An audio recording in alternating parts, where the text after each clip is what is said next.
Welcome to another AirT Athletics Weekly Challenge.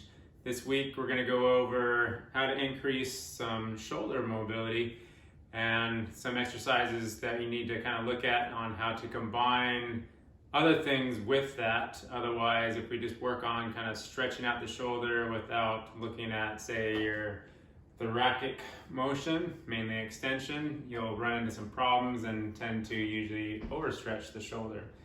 So starting off, we're going to work a couple things. So number one, and this is a really good drill for you guys to work on just to see how your thoracic extension and shoulder flexion go hand in hand. So if you exaggerate kind of this kyphotic rounded upper back position, this is your now T-spine, your thoracic spine in flexion, try and reach your arm up and you're going to find that it can't quite get up there very well because of the flexion in your thoracic spine, which is where your rib cage is attached there. So we need to first, in order to start addressing a lot of your shoulder issues or in mobility, flexibility, we need to make sure that it's on a good foundation of thoracic extension. And so this is why everybody that works with us in the studio, we tend to use your peanut, taped up tennis ball or lacrosse balls quite a bit to help restore some of that extension. So then you're able to get quality shoulder flexion as the shoulder blade, the scapula, upwardly rotates when that arm flexes overhead. So really important to go over hitting your T-spine. I'm not going to spend the entire time going through this, but it's always pretty imperative to work on this somewhat daily for a lot of us, since we're so used to being on technology with phones, iPads, things that draw our hands and eyes together, kind of create that upper back to flex. So remember, with this double tennis ball work, you work on doing your flexion times 3, and then your arms coming up and overhead times 3. And then you will work your entire length of your thoracic vertebrae, which basically kind of mid-back all the way up to you get to this kind of bony spot where your first rib is attached there. So then, once you feel like you have some suppleness there, then you can start going into some of your shoulder drills. So here, this could be a chair, bench.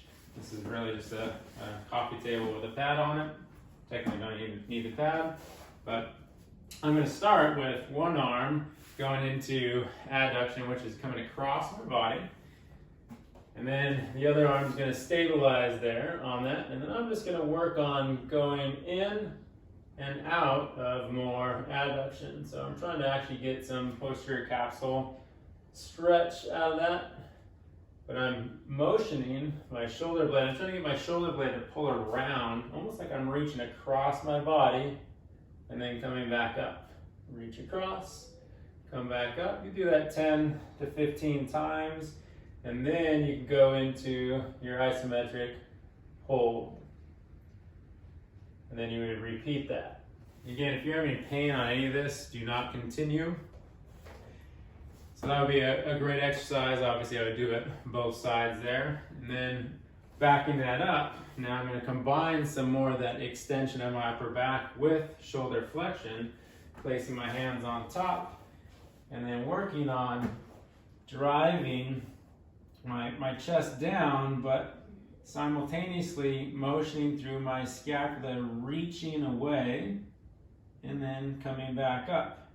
Reach away again. I'm not dumping through my hips, so my hips should be relatively stable as I go through that action. Again, 10 to 15 times, really reaching as if someone's pulling my arms, and say that was number 10.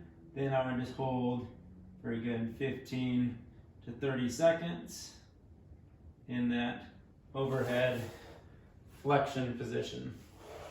Then I back that up with some shoulder extension again, also working a lot of that scapular motion. So here, I'll demonstrate just from the side here. If If you're on more of a full table, you can have your head supported as well. I'll do 2 different angles on this. But first, I'm going to work on retracting, so that's that shoulder pulling up, and then going into my extension, which is behind. This is one where I'm just working on keeping my thumb facing down. Notice I'm not driving the shoulder down as I do that. But again, I'm pulling up first, so I get that retraction first, and then extension. You can also add external rotation with that, so same start, retract, rotate, and then open up. Sometimes this is a better view so you can see it. Again, maintaining my rib cage position, retract, rotate, sweeping back, and repeat. Retract, rotate, sweeping back. And you'll find that at those end ranges is where you're having challenge controlling that.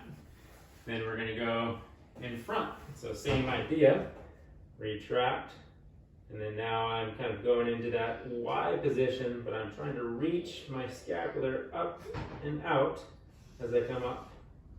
And then back down, retract first, sweep up.